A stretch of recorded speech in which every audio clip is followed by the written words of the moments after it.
I was with the Shuar in the Amazon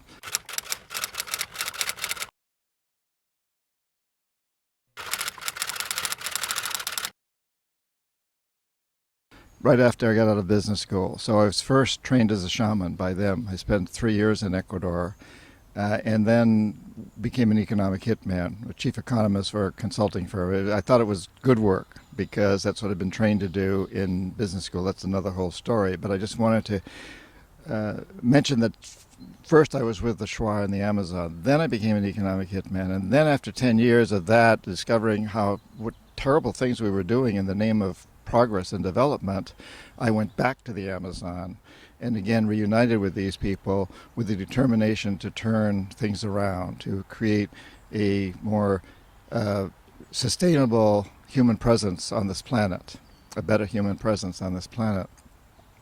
So one of the stories that the Shuar, the Achua, many of the other indigenous tribes have similar types of stories about the feminine and the relationship between the genders. And one of the things that the Shuar, the Achua, and other indigenous cultures, nations, say is that men and women are equal and very different. And they have different roles. So the male role is that of the hunter, the person who cuts the trees when they need to clear more space for a house or build a house or make a dugout canoe, and who also, in times of war, kills other men and animals. So the male role is that of, we might say, the destructor in a way, although a lot of that destruction is done in the name of survival for the people. The woman's role is to take care of the plants, to take care of the children, to take care of the dogs, to the nurturing side of life. But also the women have one other very, very important task, and that is to tell the men to stop. Stop cutting the trees. We have a big enough house. We have enough dugout canoes. Stop killing the birds. Stop killing the monkeys. We've had enough meat. We have enough protein this week. We don't need any more. Stop killing men. No more warfare. Because the women understand that it's in the nature of men, as they say, to just keep doing these things. That there's something about the male spirit, what we might call testosterone, which encourages men to keep cutting trees, killing more animals, and even going to war. And the women say, we must tell the men to stop. That's part of our job. And the men listen to us because we have many ways to get them to listen to us. Of course, we have a lot of power with the men.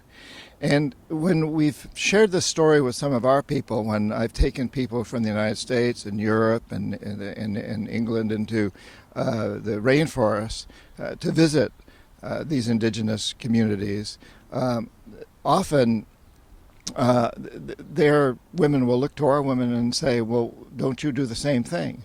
Or if they come to the United States, and we've brought many of these men and women from the Amazon to the United States, and they'll look around at these huge buildings and they'll say, my goodness, this is so male. You've cut trees, you keep building these huge buildings that are signs of masculinity, of the masculine side.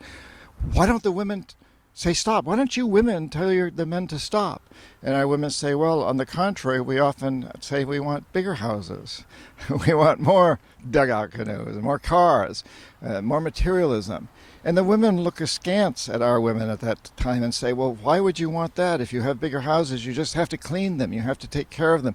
Wouldn't you rather spend your time playing with your children, making love, relating to the waters, swimming, going into the forest, relating to the trees? Wouldn't you rather spend your time doing that instead of taking care of all these material things, these huge houses, these cars, all these material things? And it's a very interesting perspective, and our women have to stop and pause, and our men also, and say, why are we doing all of this? Because they look around at us and they say, what have you created here? You know, you've created a lot of work for yourselves, and it's time for the women to tell the men to stop. And I think that the lesson here also is that every one of us has both the masculine and feminine in us. And it's time for us men also to bring out the feminine and say we must stop. And it's also time for our women to bring out the masculine and really take control and tell the men to stop. It's time for us to recognize that the job of everyone is to take care of the nest. In traditional cultures, the men and women build the nest together, the home, or animals often build the nest together, and humans build a home together, and then it's the man's job to stand out and protect it. If there are enemies, if there's snakes or jaguars in the jungle or some such thing, to stand out there and protect it. And it's the women's job then to nurture the home and to grow the plants, to prepare the food. And together, male and female come together to build the nest, to protect it, and to nurture it. And what is important for us to understand now is that what is the nest? It's Mother Earth. It's Pachamama. This is our nest. We're all in this together. We realize that we're living on a very fragile space station, the Earth. It's our nest. It's a revolving space station nest, and it's headed for disaster. And we all must take care of it. And so we all must bring out both of those aspects, the male and the female, the male side of protecting the nest, the female side of nurturing the nest, and the side where they come together to build the nest and keep it prepared and maintained.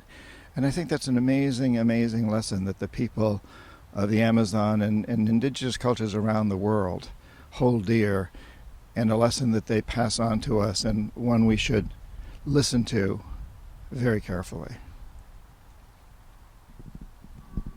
Thank you, John. Male and female.